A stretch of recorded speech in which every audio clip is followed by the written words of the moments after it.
Sir Congress உங்களுடைய arrogant ஆட்டிடியூடுனால நிறைய பேரை இழந்துட்டீங்க, நிறைய மாநிலத்தை இழந்துட்டீங்க. இப்ப தமிழ்நாட்டிலேயே அந்த வேலையை நீங்க செஞ்சீங்கன்னா தமிழ்நாட்டுல இப்ப நாங்க தான் ஆட்சியில் இருக்கோமா? இல்ல என்னமோ இழக்க போறேன்றீங்க சார். பீகார்லயே நீங்க வந்திருக்க முடியாது, நீங்க ஏ, சபார்டினேட் தான். ஆனா பட் ஏங்க தேஜஸ்வி வந்திருப்பாரு, அதை குழப்பி கெடுத்து ஏங்க விட்டீங்க. பேசுறீங்க? தேஜஸ்வி தோத்தது காரணம் சொல்லட்டுமா? காங்கிரஸ் உங்க ஊர் முதல் மந்திரி இங்க போகாம இருந்தா அவர் ஜெயிச்சிருப்பார். போறதுக்கு 3 நாளைக்கு முன்னால தமிழ்நாட்டுல சட்டமன்றம் நடக்குது. உங்களுக்கு சொல்றேன், சரியா தப்பான்னு சொல்லுங்க. சம்பந்தமே இல்லாம அவருடைய பேச்சு. இந்தி எந்த வழியாக வந்தாலும் தமிழகத்திற்குள் நுழைய மாட்டேன் சொல்லிட்டு அங்க போறாரு. அங்க இருக்கிற நாடு முழுக்க இருக்க பத்திரிகையில இந்தியை ஏற்றுக்கொள்ள மாட்டேன், தடை செய்வேன் சொல்ற திமுக ஆதரிக்கிற இவங்களுக்கா ஓட்டு. அதுதான் பிஜேபி கையில் எடுத்துச்சு. ஸ்டாலினால தான் பீகார் தோத்துட்டீங்க. இப்ப நான் என்னங்க சொன்னேன்? ஸ்டாலினால தான் தேஜஸ்வி யாதவ் தோத்ததா? தோற்பதற்கு திட்டமிட்டு சொன்னீங்க. எதற்காக சொன்னீங்க அசெம்பிளில? அது எப்படி தோற்பதற்கு திட்டம்? அதுதான் உங்க சார், இது இந்தி எதிர்ப்பு மாநிலம். இந்தி எந்த ரூபத்தில் எதுக்கு சொல்றீங்க? இப்ப என்ன இந்தி உள்ள வந்ததா? நான் என்ன சொன்னேன்? இந்தி வருவதற்கு தடை போடுறதுக்கு காரணமா இருந்த சஞ்சீவ் ரெட்டிக்கு எடுத்து ஓட்டு போட்டீங்க. நீங்க போய் பெரிய இந்திய எதிர்ப்பு வீரர்களா நீங்க? அப்ப ஏன் உங்க வீட்டுல இருக்க உங்க தங்கச்சி இந்தி படிச்சது?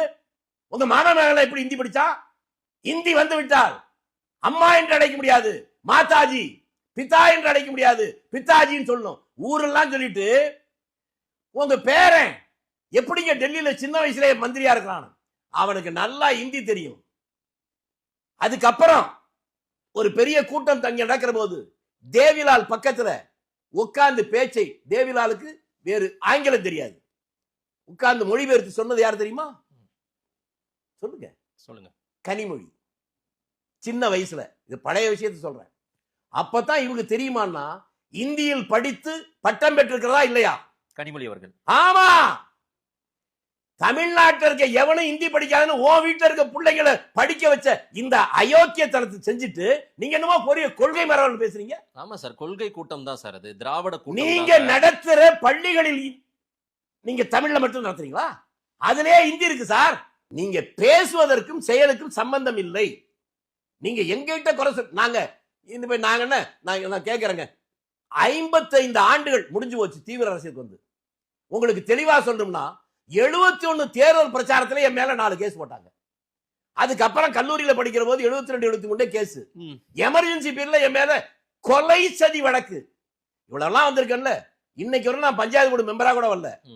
அதற்காக எனக்கு வருத்தம் இல்லை. ஏன்னா என்னுடைய இலக்கு என்பது பதவியோ பணமோ இல்லை. சரி, அதனால எனக்கு இழப்பு இல்ல. ஆனா நீங்க செய்கிற எல்லாமே பதவியை நோக்கி மட்டும்தான் போகுது. இதெல்லாம் நீங்க பேசுறீங்க. உங்களுக்கு தார்மீக உரிமை வேணா திருச்சி வெளிச்சாமிக்கு இருக்கலாம். ஆனா காங்கிரஸ்காரர்கள் இருக்கா, திமுகவிடம் வாங்கி சாப்பிடும் காங்கிரஸ்காரர்கள் நான் சொல்ல